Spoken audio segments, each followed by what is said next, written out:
Thank you for the opportunity to present my topic, how to prepare a controversy roadmap for multinational enterprises, is an important one in the sense that the risk of facing a tax controversy for any multinational enterprise is really, really big when you consider cross-border transactions.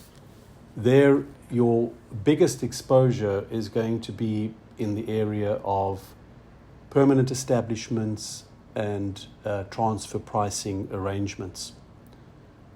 On top of that, you're going to be faced with tax controversies in different jurisdictions, and I think it's important to understand the landscape. When you look at the size of the world economy, only about 3% of GDP emanates from Africa. If you look at India is in the region of about 12%, America 25%, China just behind that, in the European Union up to 15%. Those percentages tell us that the level of sophistication in dealing with tax controversies is going to be much higher in those developed countries or developing countries where the GDP numbers are higher. That means when facing tax controversies in Africa, you are not going to be dealing with the same level of sophistication. And so, depending on where your emphasis is, that is going to influence the type of approach that you are going to take. Now, in the boardroom, it's very difficult to predict what potential tax controversies you may face because you are dealing with very high level policy related issues depending on the information being fed up to the board. So how do you take control of potential tax controversies? Well, that filters down to the audit committee, which in itself is not the correct place to deal with this. So that in turn requires the creation of a tax steering committee with the participation of at least the CFO, the head of tax, the advisors on tax matters to that particular corporation, as well as an attorney or a lawyer with right of appearance who is knowledgeable of tax litigation, ultimately to chair that meeting so as to create it under the attorney-client privilege, because you're going to be dealing with contentious issues that any revenue authority would love to put their hands on. Now, that committee will be tasked with looking at existing tax risks, and many of those tax risks may not have been tabled because you're starting at a particular point in time and you would need to bring out into the open what those tax risks are, so that from there you are able to determine the tax risks, determine those which are, let's say, less than a 50% chance of exposure, those that are more than a 50% chance of exposure, in order to determine how you're going to deal with them. The low-risk items, you're typically going to collect as much information as you can and have your tax specialists write out an opinion and shelve that with the information ready for a future tax audit. On those areas where there is going to be potentially bigger exposure, where it isn't clear-cut that what you have done is correct, that will obviously require a facts and circumstances file build-up, opinions or input as to what your legal position and defenses are to that particular tax risk.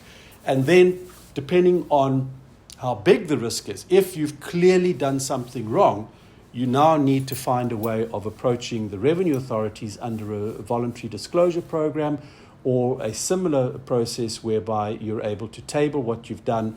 More importantly, explain not only what you've done wrong, but what you did wrong, how did you find that you've done this wrong, and most important, how are you going to ensure that this will not take place in the future, and this is how you propose dealing with it. And hopefully you're in a position where you can talk down any interest and penalties, which I have an experience that is what has happened in the past, where you go cap in hand depending on the revenue authority you're dealing with. in order to resolve those issues.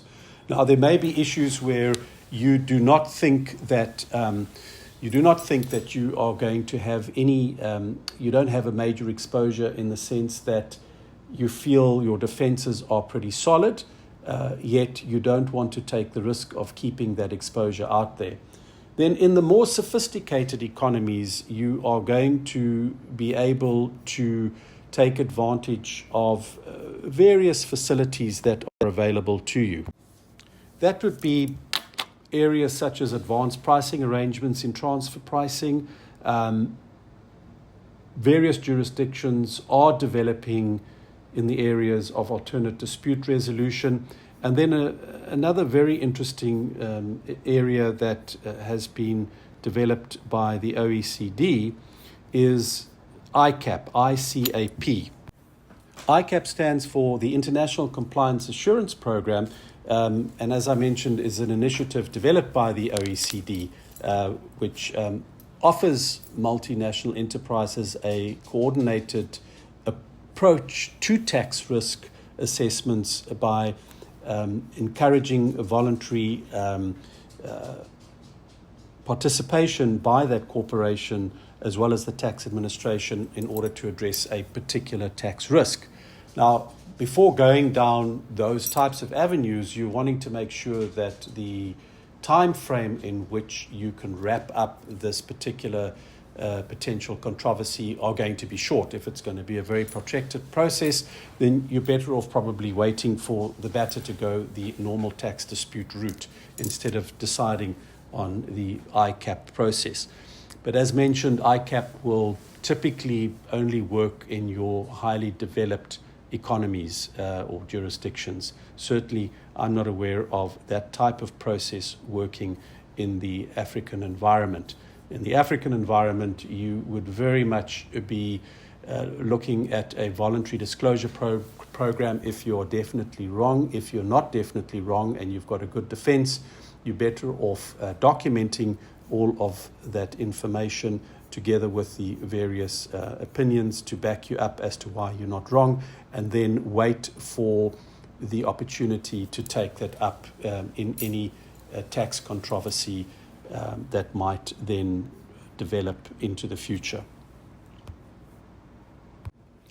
That means you need to develop your file, your roadmap, your controversy roadmap in preparing for a tax audit, because the chances are that this may come up into the future. And I want to use transfer pricing as an example. So typically you would have your master file, you'd have your in-country or local file, you would have filed various TP studies.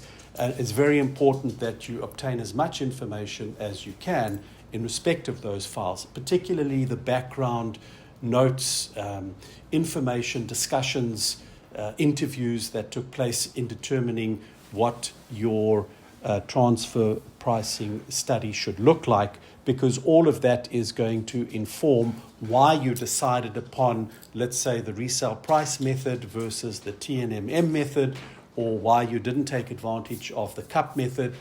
Those are extremely important facts, because you're going to be questioned on why you did what you did, and the Revenue Authority is typically going to, in instances, take the information that you've researched, the comparability information that you've obtained, and manipulate that information without performing their own study in order to come up with their own version. For instance, you might have done a resale price method, a TP study. They will take the companies that you looked at, exclude a bunch of them for various reasons, and then utilize those companies to do a TNMM study to say that the operating profit method is more suitable than the gross margins in order to determine what an arm's length price is. And you are only able to refute what they have done on their TNMM study by being able to motivate very thoroughly and carefully why you did what you did with the resale price methodology based on gross margins. So here the preparation of the factual file together with anything to support that is of great importance. Once the audit has taken place, they are going to give you a letter of findings, and that is an opportunity now to solidly respond to the facts, show them where they're wrong, show them how the facts should be looked at differently, and also then to convince them, not only in terms of the law, but in terms of any international guidelines, such as the OECD transfer pricing guidelines, to do so. And based on that, that's going to inform you where this may end up. In your typical developing countries, you will usually be given a responsibility to go to ADR before the actual tax court process starts. There, once again, you're wanting to put your best case forward, also looking at opportunities to settle the matter with the Revenue Authority. And so you would be thoroughly prepared in going to the ADR. You would run your numbers to look at potential scenarios for settlement. It's not just a thumb suck in terms of the dollars that you would put out there, and you would motivate your particular position and a dollar amount that would be appropriate for the ADR and a settlement. As far as more detailed information goes, a booklet link was made available to you summarizing the tax steering committee process. That is based on another book that I published some years back called Tax Intelligence. If you reach out to me, I'm more than happy to give you a PDF copy of that at no charge, so that you can dive deeper into it. Then at TPA Global, we also published a booklet called The CFO's Journey from Staying Out of Trouble to Being Fully in Control, which is a good summary of what a CFO should be doing to stay in control of tax risks. And that obviously segues into creating the necessary roadmap for a tax controversy process. And then of late, I'm publishing a book called Conducting a TP Trial, which looks into all the preparation that should be done as if you anticipate going to trial on a transfer pricing dispute into the future. And these are steps that you should, in any event, be taking in and through the Tax Risk Steering Committee.